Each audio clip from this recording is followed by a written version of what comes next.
Well, good morning, everybody out there. I know it's been a really long time since I've done a video, and I'm about to explain why.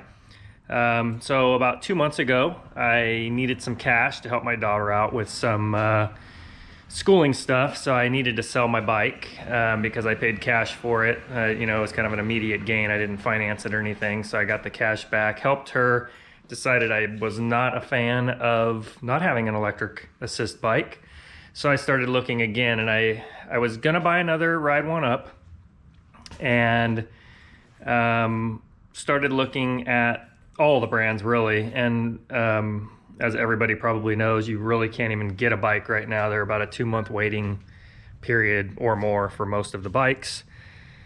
And basically it was between a Rad Rover 5 and another Ride1Up. And honestly, I had no problems with my Ride1Up. It was a great bike. The one thing I wish it did have kind of all along was a little bit more, I won't say off-roady capability, but there's a lot of dirt trails and stuff around here, and I kind of wanted something that was a little beefier so that I could ride on those trails and not feel like I was gonna hurt something. So I actually went with the Rad Rover 5, and I actually just financed it using their financing, 0%. It's $50 a month. I'll probably pay it off early, but it helped me kind of regain some of that cash.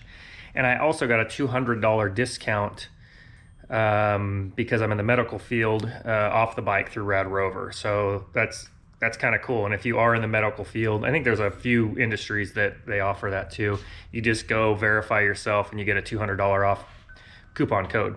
So that was kind of cool. So the selling of the Ride1Up was pretty easy. Like I said, you can't really get them inside of 2 months right now. So ended up selling that to a guy, and he loved it, rode it around our Costco by my house here when he came out, and I think he immediately loved it, and he uses it for commuting to work. And so it went to a good home, and I have another bike, and now I'm going to do another review.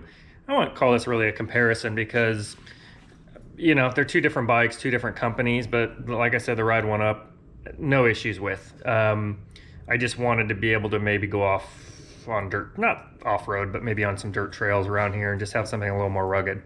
So it actually took, I think, 6 weeks to get the bike from when I ordered it. So it's been a long 6 weeks, but the beauty is it's been 105, 110 degrees out here in California, so not really good riding weather, and only dropping down to like 80 at night. So I probably wouldn't have been out riding that much anyway. But glad to say I got my bike on Wednesday and got it put together, and love it. So far it's perfect. So here it is. It's the black, it's not the step through. I really like the styling, it's awesome. And one thing I will say about this bike is that the assembly was way easier than the Ride1Up. I had some interruptions, so I couldn't just sit and put this thing together, but I bet if I didn't have any interruptions, I could have had it together in less than a half hour. It's basically just bolting on the handlebars, putting the front tire on, putting the front fender on, and then attaching the back fender mounts and then the pedals, and that's it. I mean, it was that easy. And like I said, probably less than a half an hour.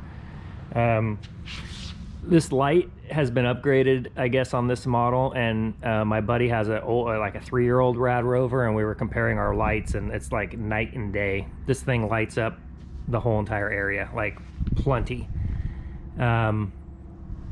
I like everything about it. I do like the twist throttle a little bit better than the thumb throttle.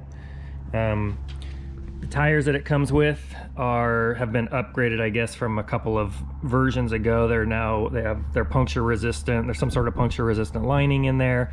They have this reflective stripe on it that actually is really bright when car lights shine on you at night. So that's pretty cool. The overall fit and finish of the bike is phenomenal. The cables are tied perfectly. Everything is just clean, mounted, nice and tight. This bike has no rattles at all. So yeah, it's I've only ridden it maybe 12 miles. I got it Wednesday, and I rode it Wednesday and I rode it a little bit on Thursday, yeah, on Thursday morning. So, but the seat is comfortable. I did a 12-mile, I did about an 11-mile ride the other night, and the seat didn't bother me at one bit. One cool thing is I did buy this bag from Rad Power Bikes, and you can put your phone in here and see it, and you can still interact with it through the plastic, and it's got some storage there. Computer is pretty standard. I think it's the same as my buddy's from like 3 years ago. There's really not much you can do except change it from kilometers to miles per hour and set the brightness, and that's about it. It's got 5 levels of assist. I pretty much ride on 3, and I pretty much ride in 5th gear.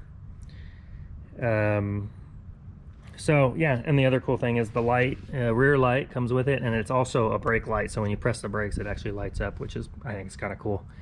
We were out riding at night just to play with that, and my buddy was behind me and thought it was pretty nifty. So yeah, it rides, I will say it's a little smoother on the road than the Ride1Up, because I mean, my Ride1Up, I think I was keeping the tires at about 50 pounds of pressure, and they were thinner. And then this one, I think max is like 23 pounds of pressure, and obviously they're way bigger and way more flex than them. So riding on the street is seems a lot smoother to me. Like every little bump and rock and everything you don't really feel. It kind of just plows over everything. Fenders on this bike are much better than the Ride1Up. That was my one and probably only complaint. They were metal. They vibrated around. I wasn't a fan. These are the mounts on them. Definitely, you know, I don't know. It's fine. I don't hear them because they're plastic, so they might bounce around a little bit, but I don't really hear it. The motor is definitely quieter. It's a Bafang, I think is how you say it. And I don't even hear it. I did hear the motor on the Ride1Up. You could hear it. It would kind of whine. Not a bad thing, just you could hear it.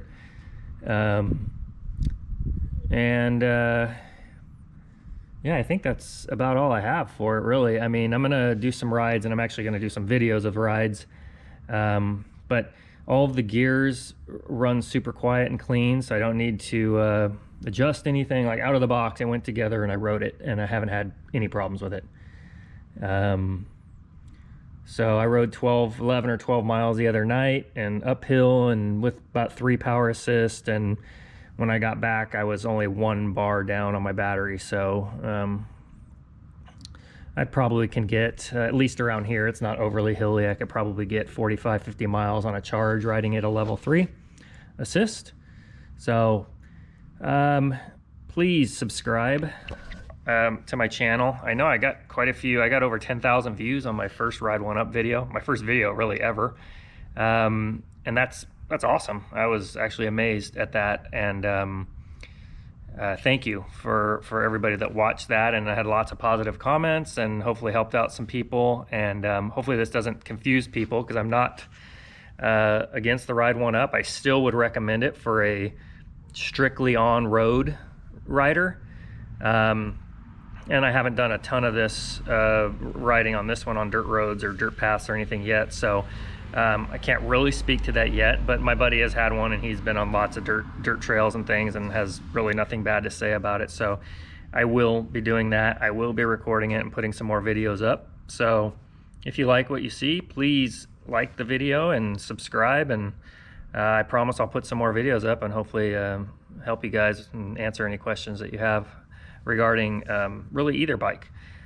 So that's it for today. I hope you guys have a great day, and we'll talk soon.